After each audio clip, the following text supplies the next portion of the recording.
C'est le jour J, aujourd'hui à minuit, c'est le Royal Rumble 2025. Et bonjour à toutes et à tous, on se retrouve aujourd'hui pour mon récap de SmackDown du 31 janvier 2025. Et comme vous le savez, le meilleur moyen de me soutenir, c'est de mettre le pouce vers le haut, de s'abonner et de commenter. C'est hyper important pour le référencement. Et pour ceux qui veulent, j'ai créé une page Tipeee qui est en description de cette vidéo qui vous permet de me faire des dons. Et le show va s'ouvrir avec Joe Tessitore qui va accueillir Kevin Owens sur le ring. Le commentateur va lui demander ce qu'il a à dire, ce que nous n'aurions pas compris au sujet de sa rivalité face à Cody Rhodes. KO commence à dire qu'il en a assez d'entendre des catcheurs comme CM Punk, Seth Rollins ou Cody Rhodes dire qui ils vont affronter à Mania, alors qu'il est certain d'arriver lui-même champion à Las Vegas en avril prochain. Il reproche à Tessitore d'avoir agi comme un fan de Cody lorsqu'il l'a interviewé la semaine dernière. Le journaliste présente ses excuses, mais KO ne les accepte pas. Il ajoute qu'il était simplement venu pour récupérer sa ceinture et va la décrocher avant de vouloir repartir, mais il est interrompu par CM Punk. Punk est simplement venu car il a entendu son nom et il a donc pensé que c'était une invitation. Il ajoute qu'il est également venu pour s'excuser car en effet, il ne sait pas si Cody Rhodes va le battre demain au Royal Rumble, mais il prévient KO, le main event de WrestleMania 41 pourrait être Owens contre Punk car le best in the world assure qu'il va remporter le Rumble. KO lui dit qu'il est embêté car il y a 29 autres participants qu'il préfère à CM Punk pour gagner le Rumble.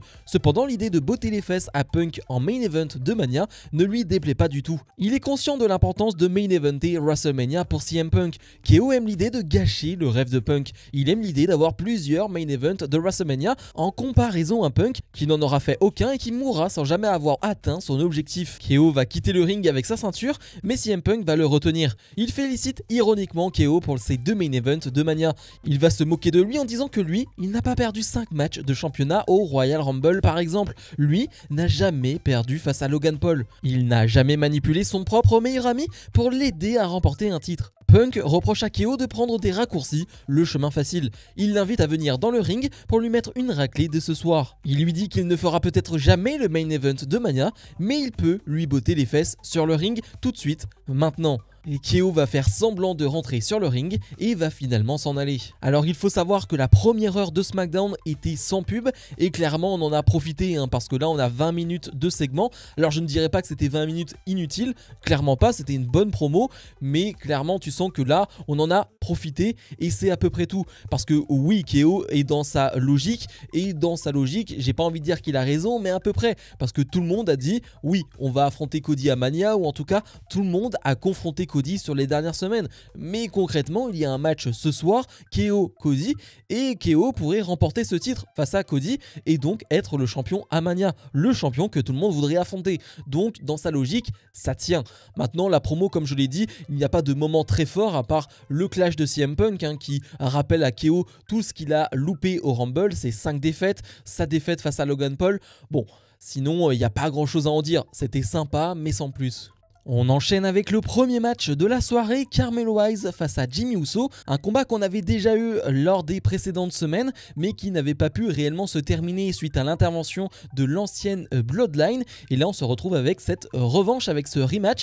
C'est un match de 7-8 minutes et c'est vraiment bon. Déjà leur premier match, avant cette fin chaotique, il était vraiment bon et j'avais apprécié la performance de Jimmy Uso et c'est encore une fois le cas ce soir. J'aime beaucoup l'alchimie entre les deux. Alors je ne sais pas si Jimmy est un excellent catcheur ou non, je n'en sais rien, mais en tout cas l'alchimie avec Melo elle est présente. Je vois deux catcheurs qui s'entendent très bien sur le ring et autant il y a quelques semaines je me rappelle en live je disais non mais pour moi Jimmy et Jay c'est le même niveau, il n'y a pas vraiment de différence entre les deux. Est-ce que mon avis est en train de changer petit à petit? Eh bien peut-être que oui. En tout cas d'un côté je vois des efforts qui sont faits du côté de Jimmy parce que je vois quelqu'un qui n'est pas simplement dans sa routine avec ses prises basiques et classiques, non je vois quelqu'un qui essaye des choses et rien que ça, eh ben ça le différencie par rapport à un Jey Uso. Alors je ne dirais pas dès aujourd'hui que Jimmy est bien meilleur que Jey, mais en tout cas je vois une tendance et ça me plaît vraiment ce qu'est en train de réaliser Jimmy. Je pense à cette espèce de netbreaker porté du haut de la 3ème corde, le pop-up Samoan Drop qui passe toujours bien, ça c'est une prise qui fonctionne toujours aussi bien, mais ouais avec un Melo qui arrive à le contrer avec des codebreakers, des super kicks, c'est un vrai bon match de catch jusqu'à la fin où Melo va essayer de surprendre et de très tricher en faisant un roll-up en mettant les mains dans les cordes, sauf que Jimmy va contrer ce roll-up avec un autre roll-up et va remporter ce combat. Les commentateurs mettent en avant que l'expérience de Jimmy Uso a fait la différence face au rookie Carmelo Hayes.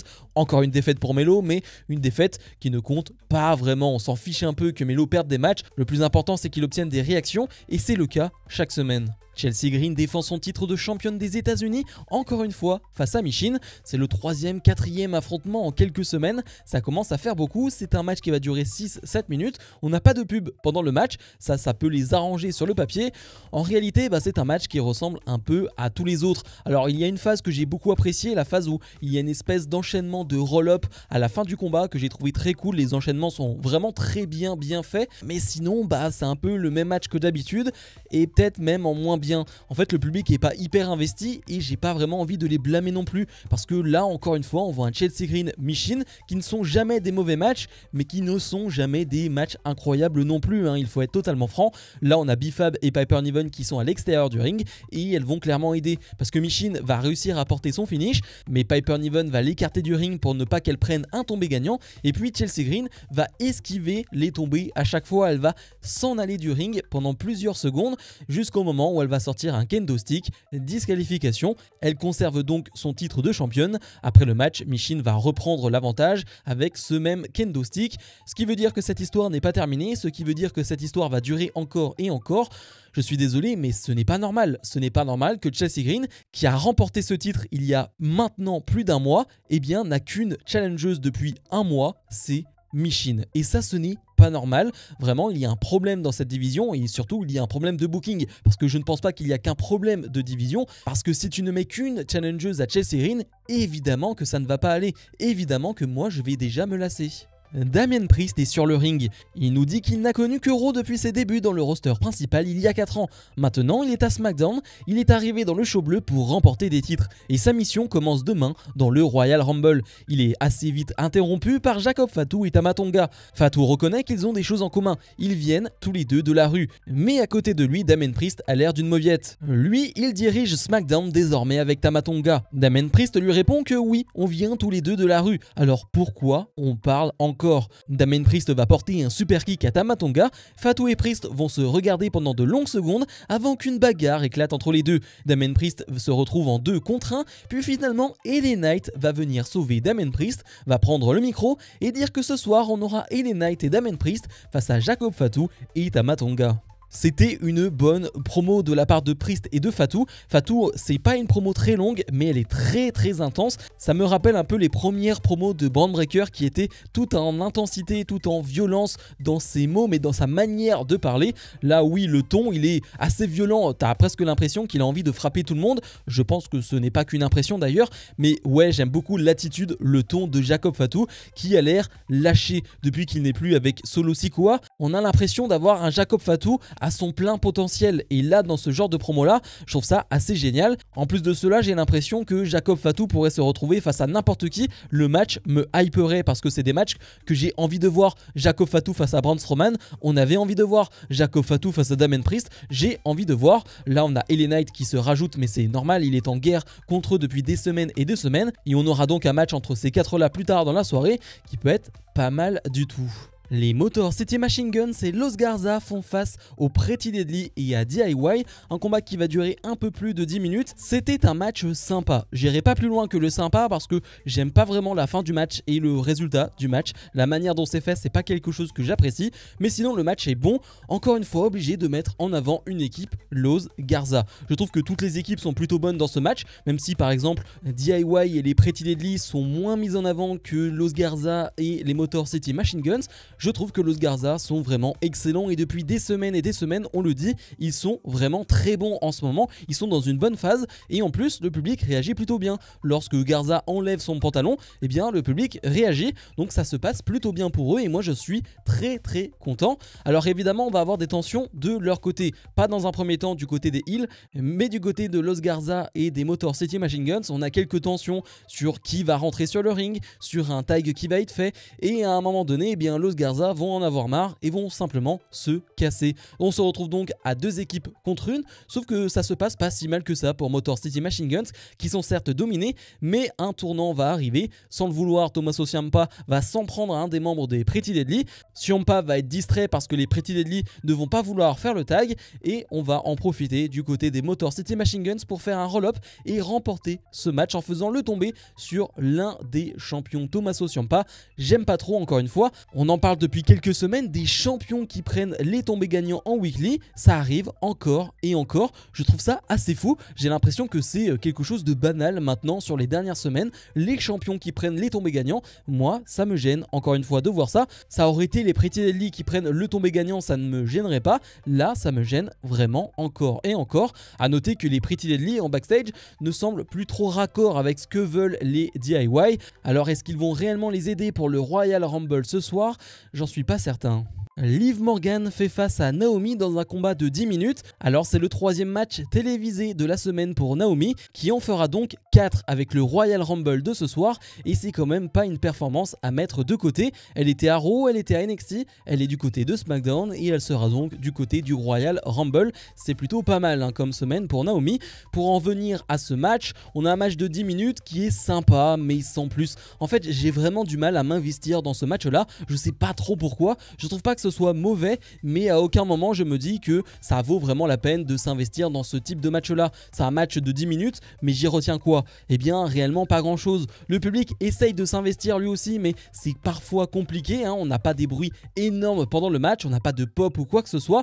On va avoir quelques interventions de la part de Raquel Rodriguez, et bah c'est à peu près tout. En fait j'ai vraiment pas grand chose à dire sur ce combat. C'est un match qui ressemble à beaucoup d'autres et qui n'a réellement pas grand intérêt. Et encore une fois je dis ça, ça veut pas dire que c'était mauvais, non vraiment pas, mais c'est un match assez neutre tout simplement. On va se retrouver avec une Raquel Rodriguez qui va faire une énième intervention et Bianca Belair va s'occuper d'elle, sauf que Naomi va se faire surprendre par Liv Morgan, mais c'est Liv Morgan qui va se faire surprendre par Naomi avec encore un roll-up. Victoire de Naomi qui bat une ancienne championne, ce n'est pas rien quand même, sauf qu'après le match, Rodriguez et Morgan vont s'en prendre violemment à Belair et Naomi. On l'a compris depuis quelques semaines et depuis la victoire à Raw de Morgan et Rodriguez sur Belair et Naomi, elles vont aller chercher ces titres. Alors chercher ces titres, je ne sais pas, mais en tout cas, elles vont aller se positionner pour un match de championnat. Clairement, ça va arriver dans les prochaines semaines. Alors, est-ce que j'ai envie de voir Liv Morgan et Raquel Rodriguez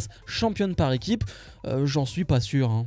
Andrade fait face aux Miz dans un combat de 10 minutes et c'était un vrai bon match qui va même mériter des This is Awesome du public. Alors on a un Miz qui est un peu perdu du côté de SmackDown, qui se demande un peu ce qu'il fait là, surtout il n'a pas envie d'être là et il fait donc face à Andrade. Et on va pas se mentir, dès qu'Andrade catch, moi je suis content, peu importe c'est contre qui, dès qu'il est en action sur le ring, je suis heureux et là j'étais heureux. Là face à quelqu'un d'expérience comme le Miz, eh bien ça fonctionne très bien. Alors dans un premier temps le public n'est pas forcément à fond dans le match, mais au fur et à mesure du combat, au fur et à mesure qu'ils voient cette qualité, eh bien ils vont se mettre dans le match et c'est tout à fait logique parce que comme je le disais, on a 2 hommes d'expérience et ça donne un vrai bon match. Un Miz qui se prend pour un high flyer à quelques moments, qui se prend presque pour Andrade. On a des ciseaux de tête, on a une espèce de tornado DDT qui est bien porté.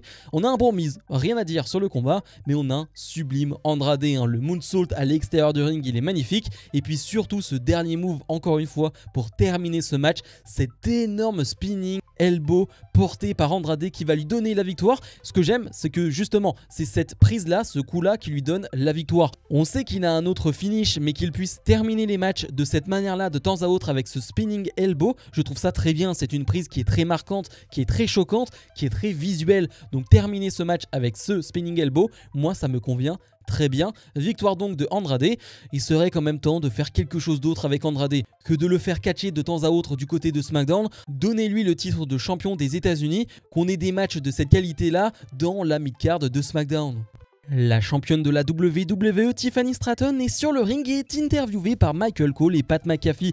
Sa vie n'a pas tant changé depuis qu'elle est championne, car la seule différence, c'est que désormais, tout le monde voit et sait que c'est Tiffy Time. Candice LeRae va l'interrompre pour dire à la championne qu'elle est pathétique. Elle dit qu'en trahissant Nia Jax, elle l'a aussi trahi. Elle l'a fait par jalousie, car Nia Jax la préfère elle. Elle lui conseille de profiter du Tiffy Time qui lui reste, car elle annonce sa participation au Royal Rumble. Tiffany Stratton lui demande comment elle pourrait pourrait être jalouse d'elle alors qu'elle est championne et que le Rey n'est qu'une assistante. C'est alors que Nia Jax va alors tenter d'attaquer Tiffany Stratton par derrière, mais Jax va s'en prendre involontairement à Candice LeRae. Cependant, Nia Jax va réussir à prendre le dessus sur la championne et lui porter son Annihilator. Compliqué de réagir après ce type de promo là, qu'est-ce qu'on peut dire? À part que finalement enfin on va peut-être partir sur Tiffany Stratton face à Nia Jax, parce que je ne vois pas Nia Jax remporter le Royal Rumble, vraiment pas.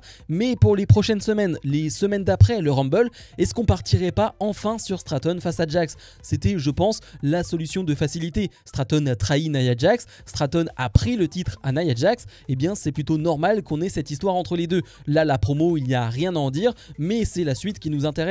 C'est la suite. Est-ce qu'on aura ce match à Elimination Chamber? Est-ce qu'on aura ce match dans les prochaines semaines? Affaire à suivre. Mais oui, c'est l'histoire la plus facile à écrire autour du titre de Tiffany Stratton. Et dans le main event, on retrouve Damien Priest et LA Knight face à Jacob Fatu et Tama Tonga. Un combat de plus de 10 minutes et c'était un très bon match par équipe. Il y a une vraie alchimie entre LA Knight et Damien Priest. Et j'ai vu un tweet sur lequel je suis totalement d'accord. C'est le fait que depuis que Damien Priest est loin du Judgment Day, je ressens plus de fraîcheur. Parce que moi, Damien Priest, à la base, c'est un catcheur que j'aime beaucoup. Mais toutes ces histoires avec le Judgment Day, ça m'avait vite lassé. Et du coup, je n'en pouvais plus de voir Damien Priest alors que de base, je l'aime beaucoup. Et bien là je reprends du plaisir à voir Damien Priest combattre, je reprends du plaisir à voir Damien Priest être dans des combats intéressants face à d'autres catcheurs comme Tama Tonga ou Jacob Fatu, et là en plus associé à LA Knight, ça donne un bon match avec en plus une superbe ambiance. On a deux bons hot tags de la part de LA Knight puis de Damien Priest, et on a vraiment des moments assez choquants, assez marquants. Le moment où LA Knight passe au-dessus de la barricade avec Jacob Fatu, c'est un super moment, alors que LA Knight avait glissé au tout départ de sa course. J'ai eu très peur pour lui, mais heureusement tout se passe très bien. Et puis même il y a quelques contres de la part de Tama Tonga lorsque Damien Priest veut lui porter le Razor's Edge, il arrive à se retourner et à l'étrangler. J'ai trouvé que la transition était sublime, mais tout ça ne va pas suffire parce que Damien Priest va le contrer à nouveau. Un superbe contre au sol, il va se relever, choc slam, puis enchaîner derrière pour remporter ce combat. Mais directement après, Damien Priest va se faire attaquer par Jacob Fatu qui ne vend quasi plus rien finalement. Jacob Fatu, il peut se faire attaquer, se faire balancer au-dessus des barricades, rien n'y fait, il se relève toujours. Énorme Samoan Drop, énorme Moonsault pour terminer ce show. Je suis conquis moi de tout ce qui est fait autour de Jacob Fatu depuis quelques semaines, que ce soit en termes de promo comme on l'a dit plus tôt, que ce soit en termes de in-ring, de présentation, il n'y a rien à dire, c'est parfait.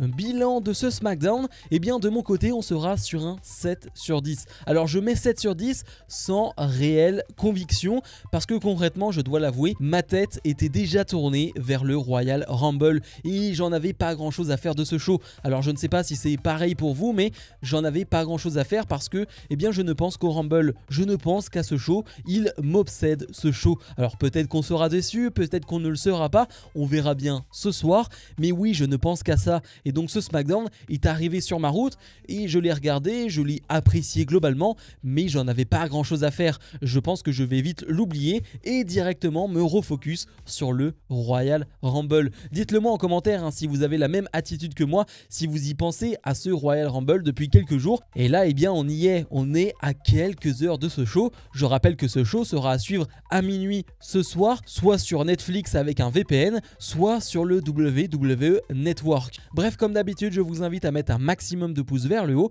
à vous abonner et nous on se retrouve dès aujourd'hui sur ma chaîne Twitch en live à partir de 15 h pour parler de ce Royal Rumble. Je vous dis à tout à l'heure, salut.